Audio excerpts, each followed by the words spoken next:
Қазіргі біздің қателіктеріміздің біреуі осы. 27-ге келген жігітті білем, үйленейін деп жатыр мамасы, ол бала Free Fire ойнайды. Ертең кіреді компьютерге, батарейкасы күйіп, өшіп қалғанша ойнайды. Сол әйел алса, мейлі 37-те болсын, қыздың қадіріне жетемесін. Или ол алу керек, өз сияқты Free Fire ойнайды, сонда екеуі сет болып ойнайды. Басқа вариант жоқ. Сол үшін жасқа қарап үйлену дұрыс емес. Санаға қарап үйлену керек. Қыз балалар күйеуге шығу деген дұрыс айттым.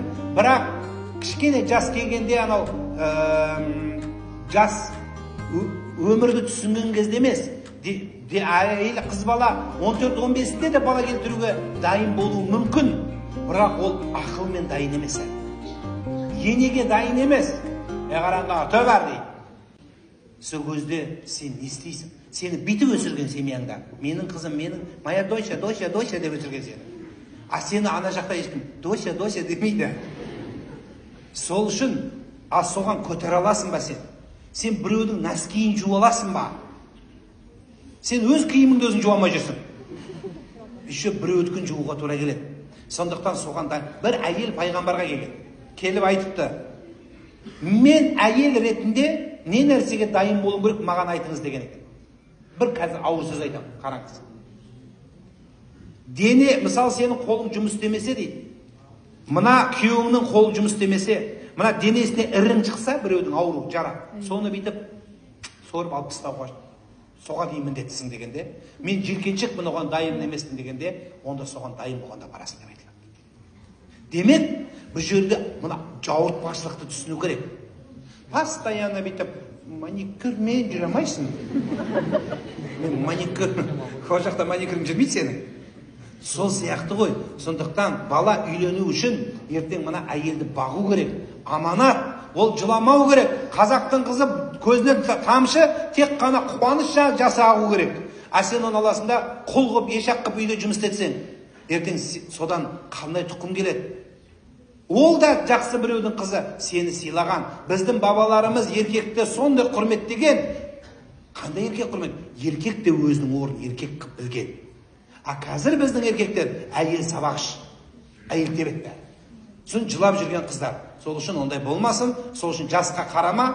Бір жігіт айтады, қанша жасында үйленуге болам дейді. Неке қиып жатырмын. Неке қиып жатсам, свидетель болды да, сен үйленбегенсің бе десем, үйленген қаншадасың? 34-төмін дейді. Нағып үйленбей жетінсем, кішкене аяққа тұрып олайын қажет еді. Сен 34-те аяққа тұрмаған жасың, жоқ, енді бұлай қарай тұрмайсың болды. Енді жататын уақыт бұлай қарай жүрсің. 30-ында орда бұзбаған, 40-ында қамаламайды дейді қазақта. Сол үшін 30-ында ең кем дегенде бала, олар үйленетін балаларға айтып отыр. Үйленетін ақшаны өз теріңмен өзің тап.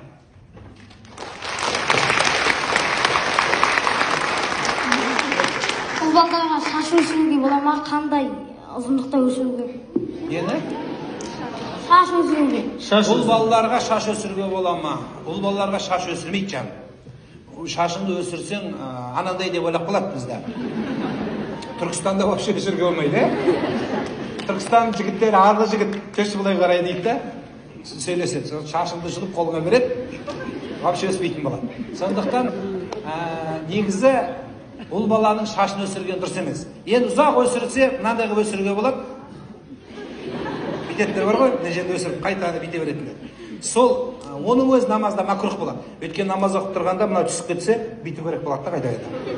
Бүйте беру намазда макрух болады. Сол үшін ол баланың шашы өзіне удобный, қызға ұқсамайтын, қыз деп қамайтын, елдің бәрін мазақтамайтын шаш болу керек. Мына төбесіне бүйте өсіріп қойғандар, мына арт жағына өсіргендер, расходқа келген жолдар салу керек, көп проблема. Сол үшін баланың шашы өзіне лайық қысқа, нормальный болса, өзіне әдем болса жетеді. Рахмет, құрметті достар, бір соңғы екі сұрақ болсын, түсініп отырмын, бәрілеріңіздің сұрақ қойғыларыңыз келіп отыр дегенмен уақытпен де санасайық, Нұрлан ағамыз